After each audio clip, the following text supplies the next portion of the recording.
ಮುಖ್ಯಮಂತ್ರಿಗಳು ಉಪಮುಖ್ಯಮಂತ್ರಿಗಳು ಹೇಳಿದ್ದನ್ನ ಕೇಳಿಸ್ಕೊಂಡ್ರಿ ದೆಹಲಿ ಅಂಗಳದಲ್ಲಿ ಚಂದ್ರಶೇಖರ್ ಜಿ. ಅಂದ್ರೆ ಸರ್ಕಾರವನ್ನ ಅಸ್ಥಿರಗೊಳಿಸೋ ಪ್ರಯತ್ನ ಆಗ್ತಾ ಇದೆ, ಸರ್ಕಾರವನ್ನ ಅಸ್ಥಿರಗೊಳಿಸಲಿಕ್ಕೆ ವಿರೋಧ ಪಕ್ಷದವರು ಟ್ರೈ ಮಾಡ್ತಿದ್ದಾರೆ. ಬಟ್ ನಾವು ಬಿಡೋದಿಲ್ಲ, ಕಾನೂನಾತ್ಮಕ ನಾವು ಹೋರಾಟ ಮಾಡ್ತೀವಿ, ಗೆಲ್ತೀವಿ. ಇವತ್ತು ಡಾಕ್ಯುಮೆಂಟ್ಗಳನ್ನೆಲ್ಲ ತಗೊಂಡು ಹೈಕಮಾಂಡ್ ಹತ್ರ ಹೋಗಿದ್ದಾರೆ. ಯಾವ ಕಾರಣಕ್ಕೆ ಹೋಗಿದ್ದಾರೆ? 1182 ಜನ ರೈತರು ಆತ್ಮಹತ್ಯೆ ಮಾಡ್ಕೊಂಡಿದ್ದಾರೆ ರಾಜ್ಯದೊಳಗಡೆಗೆ. ಬಿತ್ತನೆ ಬೀಜ ಕೊಡೋಕೆ ಇವ್ರ ಹತ್ರ ದುಡ್ಡಿಲ್ಲ.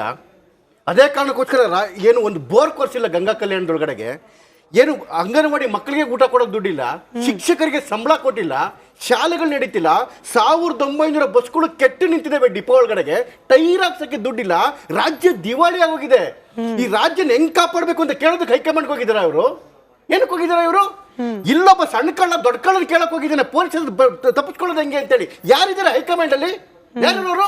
Sonia Gandhi is on bale ಭ್ರಷ್ಟಾಚಾರ ವಿಚಾರದಲ್ಲಿ, Rahul Gandhi is on bale, DK Shivakumar is on bale. ಇಂಥ ಎಲ್ಲ ಬೇಲಿನ ಹತ್ರ ಇವರು ಡಾಕ್ಯುಮೆಂಟ್ಗಳು ತಗೊಂಡು ಅವ್ರ ಹತ್ರ ಹೋಗ್ತಾರಂತೆ. ನಿಮ್ಮ ಹತ್ರ ಒಂದ್ ನಿಮಿಷ ಅಸ್ಥಿರಗೊಳಿಸೋ ಪ್ರಯತ್ನ ಹೌದಾ ಅಲ್ವಾ? ಅಸ್ಥಿರಗೊಳಿಸೋ ಪ್ರಯತ್ನ ಬಿಜೆಪಿ ಜೆಡಿಎಸ್ ನಿಂದ ಆಗ್ತಿದ್ಯಾ ಇಲ್ವಾ? ಅಷ್ಟೇ. ಡಾಕ್ಯುಮೆಂಟ್ಗಳು ತಗೊಂಡು ಹೋಗ್ಬೇಕು. ಡಾಕ್ಯುಮೆಂಟ್ ತಗೊಂಡು ಎಲ್ಲಿ ಹೋಗ್ಬೇಕಿತ್ತು? ಮೊನ್ನೆ ಅಸೆಂಬ್ಲಿ ನಡೀತಿತ್ತು ತಾನೆ, ಪ್ರಶ್ನೆ ಕೇಳಿದ್ರು ತಾನೆ. ಪ್ರಶ್ನೆ ಕೊಡ್ಬೇಕು, ಡಾಕ್ಯುಮೆಂಟ್ ಇಟ್ಕೊಂಡು ಅಲ್ಲೇ ಉತ್ತರ ಕೊಡಬೇಕಾ? ನೀವು ಅಲ್ಲಿಂದ ತಪ್ಪಿಸ್ಕೊಂಡು ಓಡ್ಬಂದು ಒಂದ್ ದಿವಸ ಮುಂಚೆನೇ ಇದನ್ನ ಮಾಡ್ಕೊಂಡೋಗಿ ಅಲ್ಲಿಂದ ಓಡ್ ಬಂದ್ರಿ. ಮತ್ತೆ ಪ್ರಶ್ನೆಗೆ ಉತ್ತರ ಡಾಕ್ಯುಮೆಂಟ್ ಎಲ್ಲಿ ಕೊಡ್ಬೇಕು? ಕೋರ್ಟ್ ಮುಂದೆ ಹೋಗಿ, ತನಿಖಾ ಸಂಸ್ಥೆ ಮುಂದೆ ಹೋಗಿ ಕೊಡ್ಬೇಕು. ನೀವು ಅಲ್ಲೂ ಕೊಡಲ್ಲ. ಪ್ರಾಸಿಕ್ಯೂಷನ್ ಗವರ್ನರ್ ಜಡ್ಜ್ಮೆಂಟ್ ಕೊಟ್ಟಿದ್ದಾರೆ. ಗವರ್ನರ್ ಏನ್ ಹೇಳಿದ್ದಾರೆ? ಪ್ರೈಮಾ ಫೇಸಿ ಇಷ್ಟೊಂದು ತಪ್ಪು ನಡೆದಿದೆ, ತನಿಖೆ ನಡೀಲಿ ಸ್ವಾಮಿ ಅಂತ ಹೇಳಿದ್ದಾರೆ. ತನಿಖೆ ನಡೆಯಕ್ಕೆ ಅಲ್ಲಿ ನೀವು ಡಾಕ್ಯುಮೆಂಟ್ ಕೊಡೋದಿಲ್ಲ. ಯಾರು ದೊಡ್ಡ ಕಳ್ಳರ ಹತ್ರ ಹೋಗ್ಬಿಟ್ಟು ನೀವು ಡಾಕ್ಯುಮೆಂಟ್ ಇಟ್ಟಿದ್ದೀರಂತೆ. ಯಾವ ವಿಚಾರಕ್ಕೋಸ್ಕರ? ಇವತ್ತು ಇಡೀ ರಾಜ್ಯ ದಿವಾಳಿ ಎದ್ದೋಗಿದೆಯಲ್ಲ, ಹತ್ತಿರಗೊಳಿಸ್ತಿರೋರು ಯಾರು? Okay, but Nagendra Prasad sir, ನಾವ್ ಇವತ್ತು ಒಂದು ದಾಖಲೆ ಬಿಡುಗಡೆ ಮಾಡಿದ್ವಪ್ಪ. ಅಂದ್ರೆ ಮೀಟಿಂಗ್ ನಲ್ಲಿ ಚಾರಿತ್ರ್ಯ ವಧೆ ಮಾಡೋದ್ರ ಮೂಲಕ ಅದು ವಾದ ಆಗಲ್ಲ. ಮಾತನಾಡಕ್ಕೆ ಕಾಂಗ್ರೆಸ್ನ ವಕ್ತಾರ ಇಲ್ಲ. ನಾನಿವಾಗ ವಾಪಸ್ ಪ್ರಶ್ನೆ ಇಲ್ಲ ಚಂದ್ರಶೇಖರ್ ಜಿ, ನಾನು ಅದಕ್ಕೆ ಕೌಂಟರ್. ಅರೆ ನೀವು ಹೋಗ್ತೀರಿ, ನೀವು ನಿಮ್ಮ ಹೈಕಮಾಂಡ್ ನಾಯಕರ ಹತ್ರ ಹೋಗ್ತೀರಿ. ನಿಮ್ಮ ಹೈಕಮಾಂಡ್ ನಾಯಕರು ಯಾರು ಆನ್ ಬೇಲ್ ಇಲ್ವಾ? ನಿಮ್ಮ ಹೈಕಮಾಂಡ್ ನಾಯಕರು. ನಾನ್ ಚರ್ಚೆ ವಿಚಾರ ಅದಲ್ಲ ಇವತ್ತು. ನಾನ್ ವಾಪಸ್ ಕೇಳಲಿಕ್ಕೆ ಕಾಂಗ್ರೆಸ್ ವಕ್ತಾರರು ಇವತ್ತಿಲ್ಲ. ನಾನ್ ಕೇಳಿದ್ರೆ ನಾನ್ ಕಾಂಗ್ರೆಸ್ ವಕ್ತಾರೆ ಅಂತ ಜನ ಕನ್ಫ್ಯೂಸ್ ಆಗ್ತಾರೆ. ಅಲ್ಲಿಗೆ ಹೋಗೋದು ಬೇಡ, ವಿಷಯ ಡೈವರ್ಟ್ ಮಾಡೋದು ಬೇಡ. ನಾಗೇಂದ್ರ ಪ್ರಸಾದ್ ಅವರೇ, ಇವತ್ತು ನಾವೊಂದು ಡಾಕ್ಯುಮೆಂಟ್ ನ ಜನರ ಮುಂದಿಟ್ವಿ. ಅಂದ್ರೆ ಈ ಮೂಡಾದಲ್ಲಿ ನಿರ್ಧಾರ ತೆಗೆದುಕೊಳ್ಳೋ ಸಭೆಯಲ್ಲಿ ಕೇವಲ ಯತೀಂದ್ರ ಸಿದ್ದರಾಮಯ್ಯನವರು ಮಾತ್ರ ಇದ್ದಿದ್ದಲ್ಲಪ್ಪ, JDS ನವರು ಇದ್ರು. ನೋಡಿ ಆ ಡಾಕ್ಯುಮೆಂಟ್ ಅದು ಗಮನಿಸ್ತಾ ಇದ್ದೀರಿ. BJP ಅವರು ಇದ್ರು. ಅವಾಗ ಕಣ್ಮುಚ್ಕೊಂಡು ಕುತ್ಕೊಂಡು ಇವತ್ತು ಅರೆ ಸಿದ್ದರಾಮಯ್ಯನವರು ಹಗರಣ ಮಾಡ್ಬಿಟ್ರು, ಅರೆ ಸಿದ್ದರಾಮಯ್ಯನವರು ಪತ್ನಿ ಹೆಸರಲ್ಲಿ ಏನು ಅಕ್ರಮವಾಗಿ ಸೈಟ್ ಖರೀದಿ ಮಾಡ್ಬಿಟ್ರು. ಇದೆಲ್ಲ ಏನಿದು? ಸರ್ಕಾರವನ್ನ ಅಸ್ಥಿರಗೊಳಿಸೋ ಪ್ರಯತ್ನ ಅಲ್ವಾ? ಅವತ್ತು ಗೊತ್ತಾಗ್ಲಿಲ್ವಾ ಯಾರಿಗೂ? ನೋಡಿ, ನಿಮಗೆ ಸ್ಪಷ್ಟವಾಗಿ ನಾನು ಒಂದು ಮಾತನ್ನ ಹೇಳ್ತಾ ಇದ್ದೀನಿ. ಸನ್ಮಾನ್ಯ ಮುಖ್ಯಮಂತ್ರಿಗಳು ಈ ಒಂದು ಹಗರಣವನ್ನ ಡೇ 1 ತೆಗೆದಂತ ಸಂದರ್ಭದಲ್ಲಿ ಕೊಟ್ಟಿರ್ತಕ್ಕಂಥ ಮಾತೇನು, ನನಗೂ ಈ ಒಂದು ವಿಚಾರಕ್ಕೂ ಸಂಬಂಧ ಇಲ್ವೇ ಇಲ್ಲ ಅಂತಕ್ಕಂಥ ಮಾತನ್ನು ಸ್ಪಷ್ಟವಾಗಿ ಹೇಳಿದಾರ. ಹೇಳಿದ್ದೆ ಡೇ 1 ನಿಂದ. ರಾಜೀವ್ ಅವ್ರು ಕೇಳಿಸ್ಕೊತಾ ಇರಬೇಕು. 62 ಕೋಟಿ ರೂಪಾಯಿ ಕ್ಲೈಮ್ ಮಾಡಕ್ಕೆ ಸಂಬಂಧ ಇಲ್ದಿರೋರು ಯಾಕೆ 62 ಕೋಟಿನ ಕ್ಲೈಮ್ ಮಾಡ್ತಾರೆ? ಇದ್ರ ಬಗ್ಗೆ ಕ್ಲಾರಿಫೈ ಮಾಡ್ಬೇಕು ಈಗ ಅವರು. ನಂಬರ್ 1. ನಂಬರ್ 2, ನಾನು ಹೇಳ್ತಾ ಇರ್ತಕ್ಕಂಥದ್ದು 2014 ನನಗೆ ಯಾವ ಇದು ಮೂಡ ಸಂಬಂಧ ಇಲ್ಲ ಅಂತಕ್ಕಂಥ ಸಿದ್ದರಾಮಯ್ಯನವರು 2014ರಲ್ಲಿ ಏನು ಹೇಳ್ತಾರೆ? ನನ್ನ ಹೆಂಡತಿಗೆ ಬದಲಿ ಸೈಟ್ ಕೊಡಬೇಡಿ ಅಂತಕ್ಕಂಥ ಮಾತನ್ನ ಹೇಳ್ತಾರೆ. ಮತ್ತೆ ಈ ಒಂದು ಸೈಟ್ಗಳು ಹಂಚಿಕೆ ಆಗುವಂತ ಸಂದರ್ಭದಲ್ಲಿ 2021 ಇವರೇ ಇರ್ಬೇಕು, ಮೋಸ್ಟ್ಲಿ ಇವ್ರು ಇದ್ದಿರ್ತಾನೆ. ನಾನು ಅವ್ರಿಗೊಂದು ಪ್ರಶ್ನೆ ಕೇಳ್ತಾ ಇದ್ದೀನಿ. 85,000 ಜನ ಅರ್ಜಿಗಳು ಹಾಕಿದ್ರು, ಅವ್ರಿಗೆಲ್ಲ ಇಲ್ದೇ ಇರ್ತಕ್ಕಂಥದ್ದು ಇವ್ರಿಗೆ ಅಲರ್ಟ್ ಹೇಗಾಯ್ತು? ಇವ್ರು ಅಲರ್ಟ್ ಆಗಿರ್ತಕ್ಕಂಥ ಒಂದು ಫೈಲಲ್ಲಿ ಇವರು ಒಂದು ಲೆಟ್ರಲ್ಲೇ ಯಾಕೆ ವೈಟ್ನರ್ ಆಯ್ತು? ಹಾಗಾದ್ರೆ ಬೇರೆ 85,000 ಜನದಲ್ಲಿ ಯಾರದಲ್ಲೂ ವೈಟ್ನರ್ ಆಗಿಲ್ವಲ್ಲ?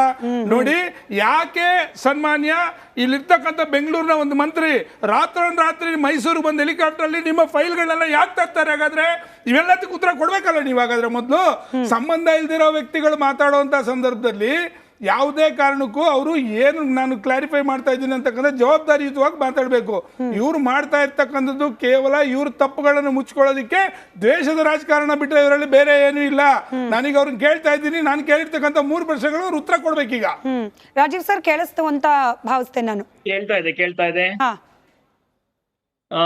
ಒಂದೇದು, ರೈತರು 83,000 ಜನ ಅಪ್ಲಿಕೆಂಟ್ ಕಾಯ್ತಾ ಇದ್ದಾರೆ. ಆದ್ರೆ ಇವ್ರಿಗೆ ಹೆಂಗ್ ಕೊಟ್ರಿ ಅಂತ ಪ್ರಶ್ನೆಯನ್ನ ಅವರು ಹೇಳ್ತಾ ಇದ್ದು ನಾನು ಕೇಳ್ತಾ ಇದ್ದೆ. ಒಂದು, ಇದು ಭೂಮಾಲೀಕರು ಅಂತಂದ್ರೆ ಅದು ಯಾರು ಬೇಕಾದ್ರೂ ಆಗಿರ್ಬೋದು, ನಿಂಗಾವ್ರು ಜವರ ಆಗಿರ್ಬೋದು, ಕನ್ಸಿಕ್ವೆಂಟ್ ಆಗಿ ತಗೊಂಡಂತ ವ್ಯಕ್ತಿಗಳಿರ್ಬೋದು. ಈ ಭೂಮಿಗಳನ್ನ ಅಕ್ವೈರ್ ಮಾಡೋದ್ ಕಾರಣಕ್ಕಾಗಿ 83,000 ಜನಕ್ಕೆ ಇರ್ಬೋದು, ಹಿಂದೆ 1,00,000 ಜನಕ್ಕೆ ಸೈಟ್ ಕೊಟ್ಟಿರ್ತಕ್ಕಂಥದ್ದು ರೈತರಿಂದ ಅಕ್ವೈರ್ ಮಾಡಿದಂತ ಭೂಮಿ ಕೊಟ್ಟಿರದೆ ಹೊರತು ಇದು ಯಾವ್ದು ಭೂಮಿಗಳು ಸೃಷ್ಟಿ ಆಗಿರೋದಲ್ಲ. ಇವೆಲ್ಲ ಒಬ್ಬ ರೈತಂಗಾಗಿದ್ದು.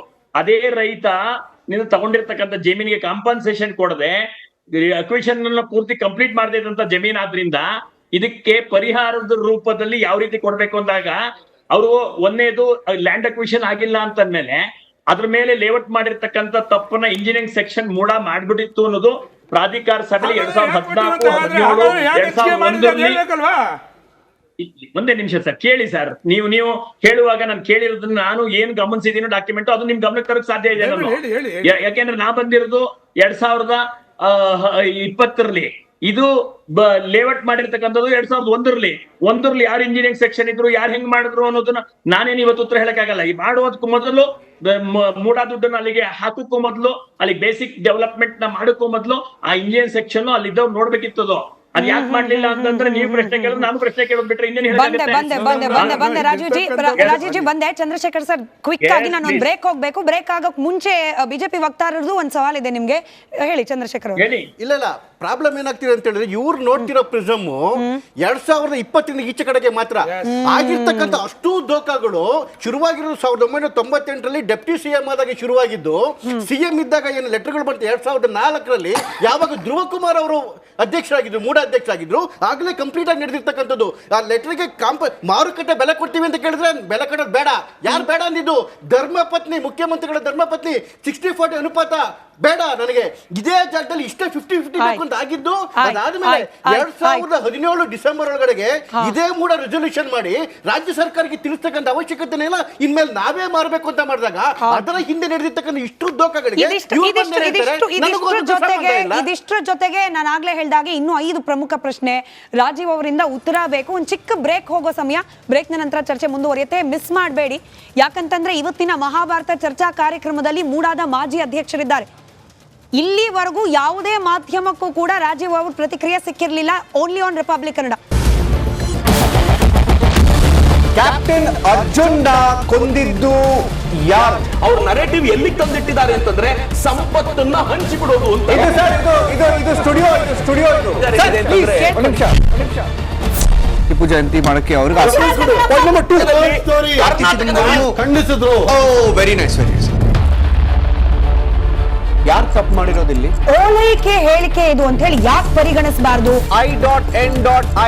ಕಿಚ್ಚಕ್ಕಲ್ಲ ಇದು ವೇದಿಕೆ, ಇದು ಫೋಟೋ ಎಲ್ರಿಗೂ ಒಂದು ಟೈಮ್. ನಿಮ್ಮ ಸಮಯ ಮುಗಿದಿದೆ. ಅವ್ರು ಹೇಳಕ್ಕಿಂತ ಮುಂಚೆನೆ ಹೇಗೆ ಪ್ರತಾಪ್ ಸಿಂಹ ಪಾಸ್ ಕೊಟ್ಟಿದಂತ ಆಗ್ಲಿ ಡಿಕ್ಲೇರ್ ಆಗೋಗಿತ್ತು ಅಂತ ನನಗೊಂದು ಡೌಟ್ ಬಂತು. ಸಾಕು ನಿಲ್ಸಿ. ಕೆಟ್ಟ ಪದ ಬಳಕೆ ಕಾಂಪಿಟೇಷನ್ ಇಟ್ಟಿಲ್ಲ ನಾವಿಲ್ಲಿ.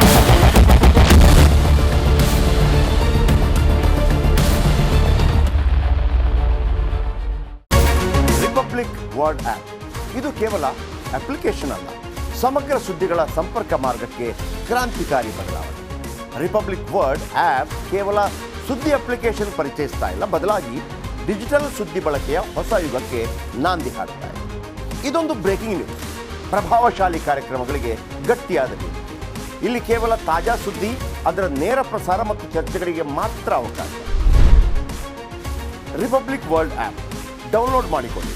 ಗೂಗಲ್ ಪ್ಲೇಸ್ಟೋರ್ ಮತ್ತು ಆಪಲ್ ಆಪ್ ಸ್ಟೋರ್ನಲ್ಲಿ ಲಭ್ಯವಿದೆ.